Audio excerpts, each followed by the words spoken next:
I think it's an honor to be able to help out when we can and do our duty. Sitting on a bench outside the Hendricks County Courthouse, Steve Eldridge tells me about the time he served as a juror. It was a criminal, also in Plainfield, about domestic violence. A woman was arrested at one of those motels in Plainfield. You're either excited or you're bummed about it. In Marion County, I'm very honored to be able to do it. Margaret Wilson recalls the several days as a juror on a murder case in 2018. 2 young boys, they were minors, being charged as adults in a joint trial.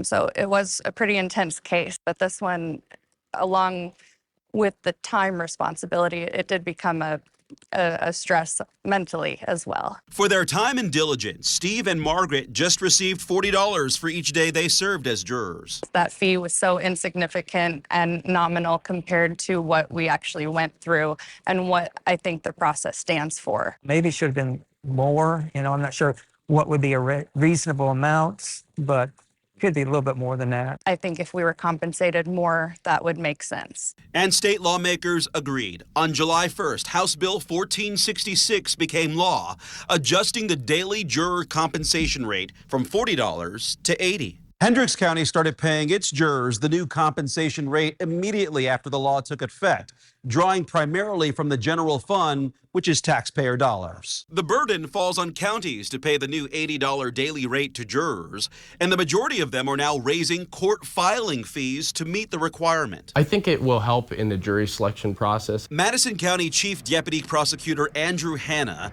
is a member of the Indiana Prosecuting Attorneys Council, an organization made up of prosecutors in more than 90 counties around the state that endorse this compensation rate adjustment. That is the goal of the jury process, is to get that fair cross-section of the community that you serve, a jury of your peers. And in order to do that, everyone from whatever their economic situation is should be able to be seated on that jury. And unfortunately, when you aren't compensating jurors at a high enough rate, the people that really has an impact on are the people that are on the lower income threshold. The new law aims to alleviate an obstacle many judges previously faced to seat complete juries when so many potential jurors cited financial hardship as a reason they could not fulfill their civic duty.